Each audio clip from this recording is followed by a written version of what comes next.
सर्वे छात्रा नमो नमः।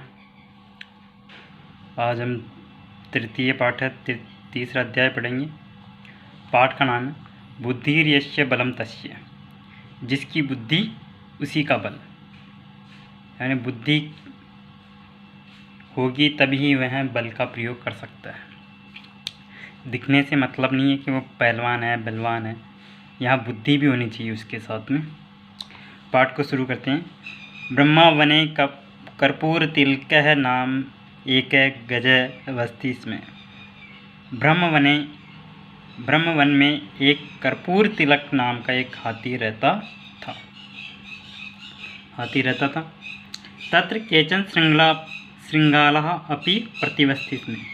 वहाँ पर कुछ श्रृंगाल में गीदड़ भी रहते थे। एकदा तेषु एक श्रृंगाल अवदत्। एक बार उनमें से एक श्रृंगाल गीदड़ बोलता है, यदि वयम एतम गजम मार्यम त्रयी मासम यावत वयम खादितुम सुक्नियाम। श्रृंगाल क्या बोलता है, यदि हम इस हाथी को मार देते हैं, त्रयी तब तक मार देते हैं, तो मासम या यह जो मास है, मास यानी 1 महीना, 1 महीने तक हमारा भोजन चलेगा। श्रृंगाल बोलता है कि यदि हम हाथी को मार देते हैं तो 1 महीने भर तक का हमारे खाने का बंदोबस्त हो जाता है। तदा तेषु एक वृद्ध श्रृंगाल वदत्। उनमें से एक जो बूढ़ा श्रृंगाल होता है वो बोलता है, अहम बुद्धिर्बलेन निश्चयेन तम गजम मारिष्यामि इति। मैं अपनी बुद्धि के बल से निश्चय ही उस हाथी को मारूंगा। तदनन्तरं गजम अन्वेष्यन् सह गजस्य समीपं गत्वा तं साष्टांगं नमस्कृत्य अवदत्। तभी वह उस हाथी के पास जाता है। तदनन्तरं गजम अनुवेश्यन का अर्थ होता है अन्वेषण का खोजते हुए, यानी वह उस जो बुजुर्ग श्रृंगाल था वह उसको हाथी को खोजते हुए वहाँ तक पहुँचता है और साष्टांग नमस्कृत्य मैंने लेट करके उसको नमस्कार करता है। बूढ़ा श्रृंगाल हाथी को ढूंढ लेता है और उसको लेट करके नमस्कार करता है और बोलता है, अवदत्, हे गजराज मयि दस्व, मुझ पर दया करो। हे हाथी मुझ पर दया करो। मयि दस्व, मुझ पर दया करो। गजय श्रृंगालम पृष्ठवान कोपि त्वम। हाथी जो होता है वह गीदड़ से पूछता है, कोपि तुम कौन हो? अत्र किमर्थम आगतवान, यहाँ किस लिए आए हो? तदा श्रृंगाल अवदत्। तभी श्रृंगाल बोलता है, वने जंतवः वंसति किंतु कोपि राजा तेषां नास्ति।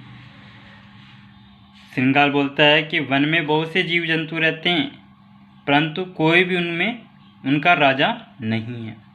ते राजानं विना जीवितुं न शक्नुवन्ति, अतः ते सभा कृत्वा मा सूचितवन्तः यत्।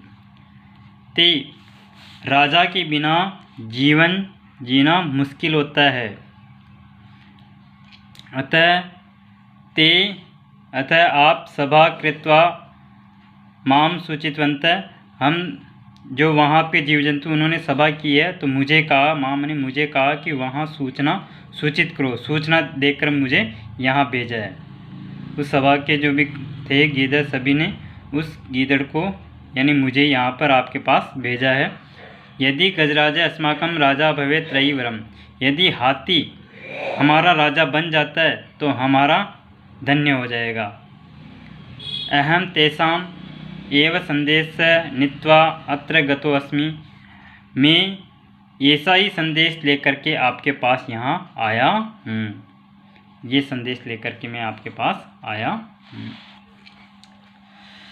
कर्पूर तिलक एतत् श्रुत्वा प्रसन्न अभवत्। कर्पूर तिलक जो गज हाथी था वह यह बात सुनकर बहुत प्रसन्न होता है। तस्यानुरोधम अंगीकृत्य स तम अनुसृतवान। उनका जो अनुरोध था, मैंने उनकी जो बातें थी, उनके जो राजा बनाने का प्रस्ताव था उसको वह स्वीकार करता है और अनुरोध करके के उसको स्वीकार कर लेता है, वह अनुसृतवान और पीछे पीछे उनके चलने लग जाता है। वो गीदड़ के पीछे हाथी चलने लगता है। स चतुर श्रृंगाल तम कर्पूर तिलकम एकस्य गर्तस्य समीपे अनेत। चालाक जो गीदड़ था वह चालाक श्रृंगाल वह कर्पूर तिलक को एक ग्रत समीपे एक गड्ढे के पास ले जाता है।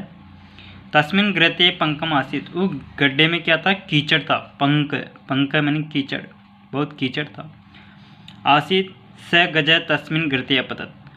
वह हाथी जो होता है उसी ग्रत मानी गड्ढे में गिर जाता है।